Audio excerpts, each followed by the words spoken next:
Hey, have you been battling lower back pain? You're just not sure how to handle it or manage it, and you've always wondered if you could do it at home yourself the same way that we do here on the ranch? You sure can. Howdy, and welcome to the Bar SC Ranch, where you will experience our journey of running a family business, caring for animals, and doing life together. Subscribe now and be inspired here at the Bar SC.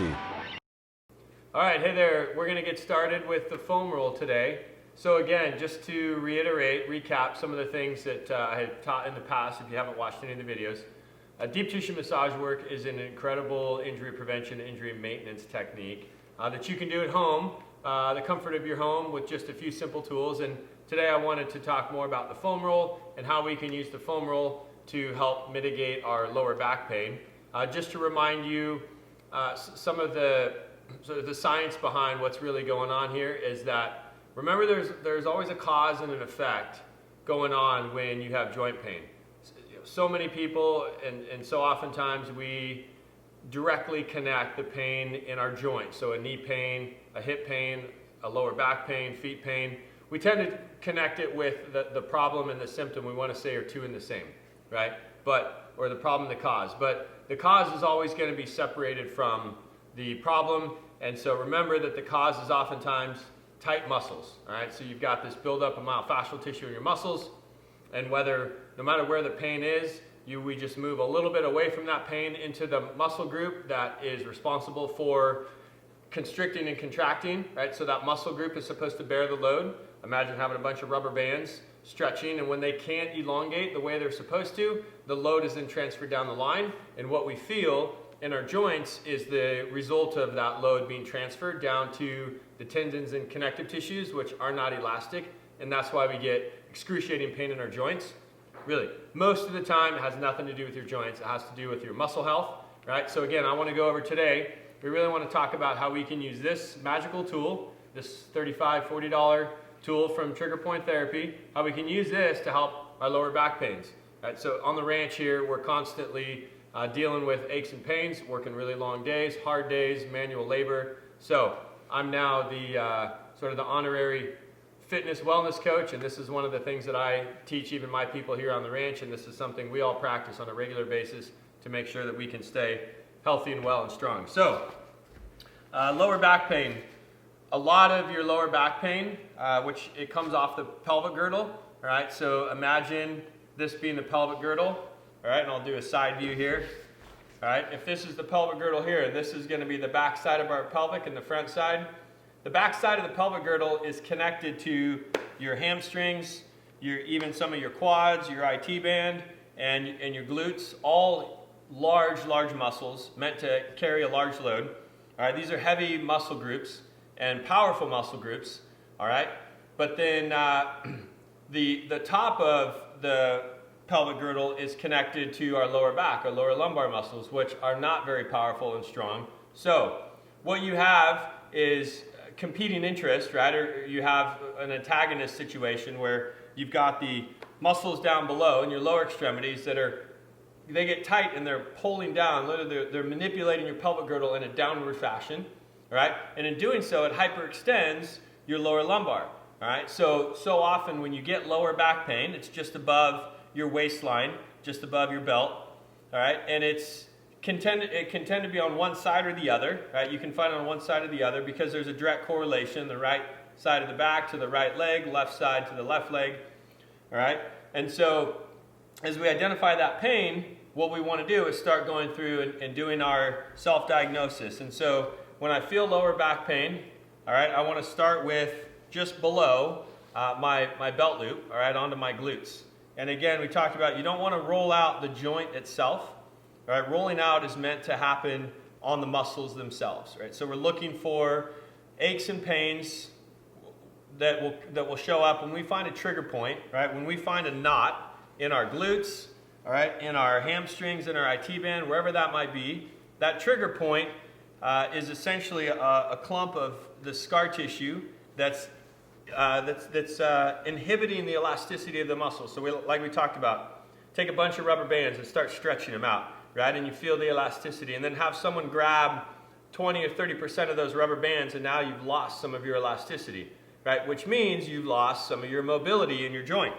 all right? Or in this case, you've lost that elasticity, and so as your muscle tightens, your skeletal system can then adjust. And so in the case of the lower back, as your lower extremity muscles get super tight, right, and sitting a lot, that's something that a lot of us tend to have to do throughout the day. It doesn't help at all. All right, so softening up the lower body muscles, your lower leg muscles, is really going to help take the pressure off. And as you soften up those muscle tissues, you're going to be able to help lift your pelvic girdle back up. And in doing so, all right, realign your pelvic girdle, you take that tension off of your lower back, and you'll feel an incredible amount of relief in your lower back. Just a couple of weeks ago, I was out for a week. I had a really hard time just lifting hay bales and doing my feeding. And I spent a week rolling out. And it takes multiple times a day. Right? So remember, the technique is you want to roll out just for a few minutes, but you want to roll out every couple hours if you can. So it's high frequency, multiple times a day, but low duration, just short periods of time each time you do it. You don't want to bruise yourself. All right, so I'm going to start, if I have lower back pain, say I identified on the right side, I'm going to start just below my belt loops, my waistline, on the soft tissue. And I'm going to put as much weight as I can on the foam roll. All right, and if it's too painful, right, you can use your upper body to lift yourself up a little bit. You can use your left leg if you want, left leg and right arm, and lift yourself up a little bit to release some of the tension. But I want to sink down as much as I can. And again, I want to roll back and forth.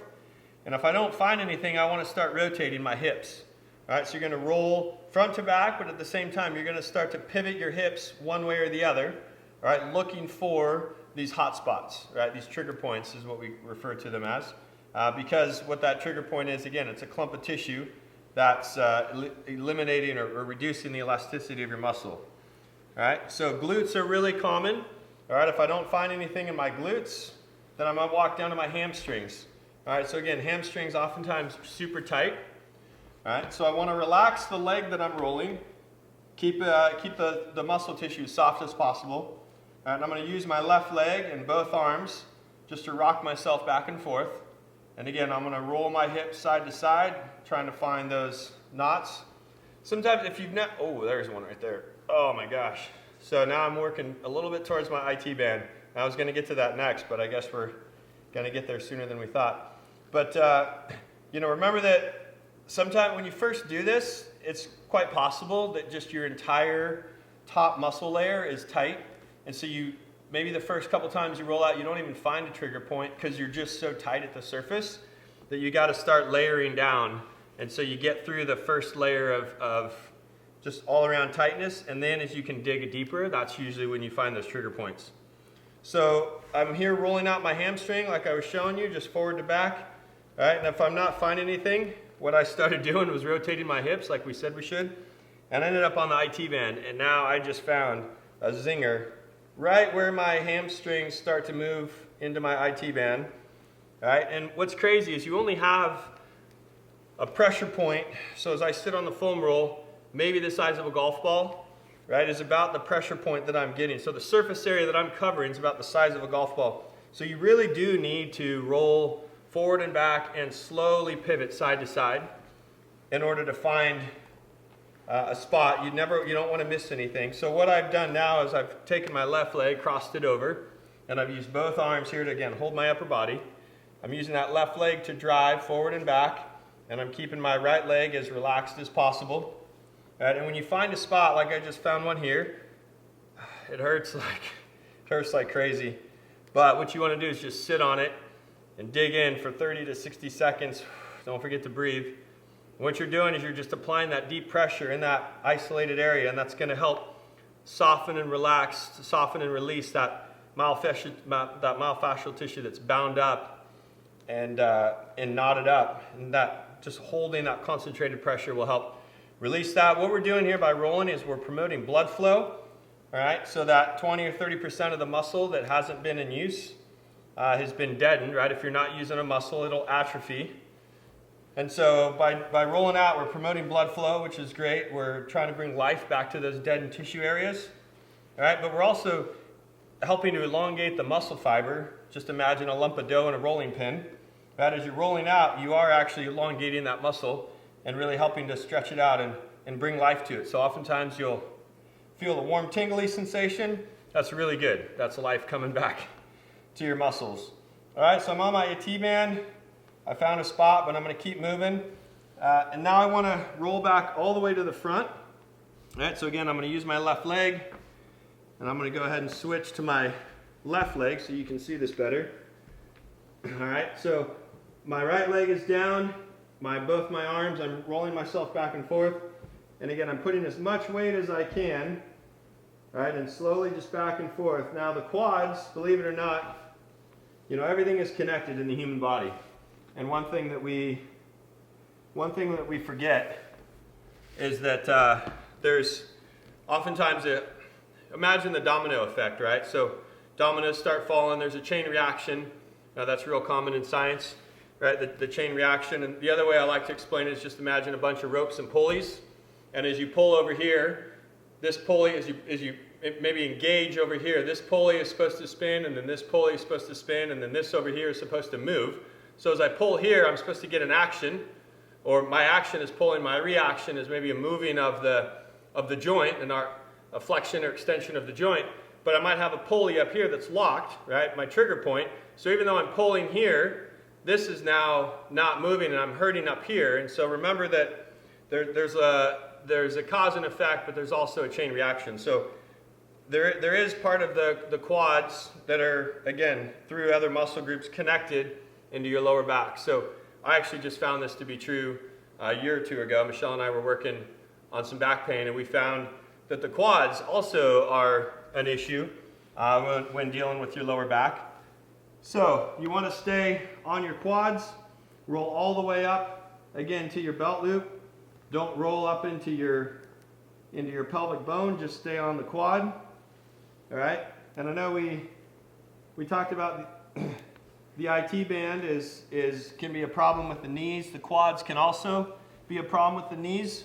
All right, but again, something to consider is you've got your quad muscles, 4 giant quad muscles here that are supporting both knees and hips. So midway, quads down is where I usually find if I've got knee pain. I'm focusing the lower half. And we talked about that in one of our last videos. But now that we're working the lower back, we're working on the upper parts of the quads. And same thing with the IT band. If I have IT band syndrome, I've got a problem with the outside of my IT band, I work the lower part of my quad. But now that I'm trying to address hip and back pain, I'm staying at the midsection of my quad and I'm moving up. So remember too that oftentimes the trigger point is just a degree of separation. The cause, right, and the effect are still fairly closely related. So, talking about the lower back, we talked about the importance of rolling out quads, your IT bands, your hamstrings, your glutes, right? What you do to one side, you want to do to the other, even if you're only hurting on one side, all right? So we're on the front side. All right, again, nice long strokes, rolling out from hip to about my mid-knee. All right, and then we talked about rolling over to your IT band and just continuing to roll forwards and backwards as I continue to rotate my hips. All right, and then I can just swing all the way over onto my hamstring, and I'll just switch. All right, and again, as much weight as I can bear, rolling out my hamstrings. All right, and then rolling all the way up to my glutes. And don't forget, you really want to start at the glutes if your lower back hurts, right? Because again, you want to start as close to the pain as possible, and then you want to work your way down from there. So, lower back pain is oftentimes, you know, it's a chronic deal for a lot of folks. And I've helped a lot of people overcome their lower back pain. I've been able to do it for myself, my wife, for our team. We've all been able to experience it. And I just want to encourage you, if you haven't tried rolling out, I know it seems that lower back pain is a lot more complicated. A number of folks that I've talked to, because I'm not a licensed physical therapist, because I'm not a doctor, I did study kinesiology, and I was a semi-professional distance runner and ultra-distance athlete, so I had to learn this stuff in order to take care of myself. I studied enough in school and then practiced the rest just so I could stay healthy on the long runs. It really is actually as simple as everything's connected, and when your joints can't articulate, they can't flex and extend and articulate and move the way they're supposed to, it's because something's locked up down the line. It's because you don't have the elasticity that you need. Either you don't have the mobility of the joint because you don't have the elasticity, or you have pain like we talked about in our lower back because there's competition between the powerhouse lower extremity muscles versus your very, tends to be very weak lower lumbar muscles. Your lower lumbar muscles are never going to win over your lower extremity powerhouse muscles. So I would just encourage and challenge you, if you haven't tried rolling out again, it really is as simple as get on that soft muscle tissue, roll it out, look for those trigger points, know that one rolling session is not going to do it, but know that you can roll out day after day. It's something you can do at home.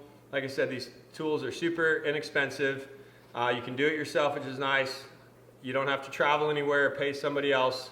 Really encourage you to do it yourself, have a go at it, spend a couple of weeks. The great thing about this technique here is you can't injure yourself by rolling out your muscles. All right? The only thing you really could do is maybe bruise yourself because you rolled out too aggressively for too long. But you're not going to make your injury any worse.